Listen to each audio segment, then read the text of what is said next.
Hello guys, in this video I'll show you how to play with Xbox 360 controller on PC. Firstly, press the Windows plus X or right click on the Start button and select Device Manager.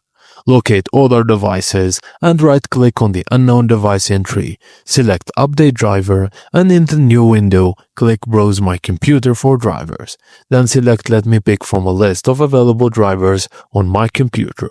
Scroll to the list and find Xbox 360 Peripherals. Select Wireless Receiver for Windows and click Next, then select Yes when prompt.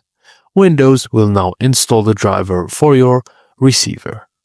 Press the power on the control by pressing the guide button and press connect button and wait until the green ring on the guide button lights up in a specific quadrant indicating the controller is synced. And that's it guys. Thank you for watching and please don't forget to like and subscribe for more.